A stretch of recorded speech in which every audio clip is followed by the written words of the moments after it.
એક તો આ અંબાલાલે ફોન ઉપાડતા નહીં. અંબાલાલે ફોન ઉપાડને વાટ ભાઈ. અરે વાટ ભાઈ હું ખોરો હતા મેં. અરે લાકડો લેવા શું થયું તે? તું અંબાલાલને ફોન કર ને.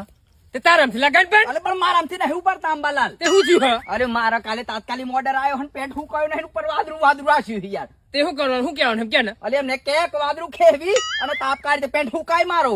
સારું બધા. હાલો હા અંબા કાકા ખોપરે હા અમાર ભાઈ પેન્ટ નહીં ઉકાતો બાદરું ખોલા જલ્દી. એ વ્યાગાહી કરો આગળ ભગવાન થોડી ઘણી. અને મારો ફોન કેમ નહીં ઉપાડતા તમે? હા અને મને સંબંધી શું કોણ ના? તમારે લીધે માર પોતે ખાવાનું. મન માતાજી શોગન બસ પેલા મગફળી માર્યા, પછી બટાકાનો ભાવના માર્યા, પછી એરંડા વાવાઝોડું આવી પાડ્યા, અને હવે સકાટેટી વાવી છે ને તે ઉપર કરાન વાદળા ને એવું થાય છે એ મારશે લગભગ. એટલે મોદી સાહેબને એમ કહું છું કે મોટા મોટા કૂવાવાળાને તમે સહાય આલો છો ને એવી ભાગીદારોની સહાય આલો.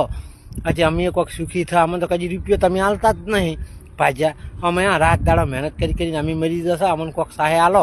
મોટા મોટા કૂવાવાળાને કહેવાનું તમારે કે ભાગજન સહાય આલો, નક્કી તો લઈને મારા બેટા બેસી જાવ તારા ઉપર. મગફળી સંઘમાં ભરાવે એને તો ભાવ મળે ને અમારે જેવા ભાજન શું મળે. પછી વિડીયો મોદી સાહેબ શેર કરજો અને હલકે ભાજપમાં વોટ આલ છે ને કે પાછું નહીં આલો ને સહાય તો કોંગ્રેસ ચાલુ વોટિંગ જ નહીં કરે. મને માતાજીની શોખ મારા કલેજા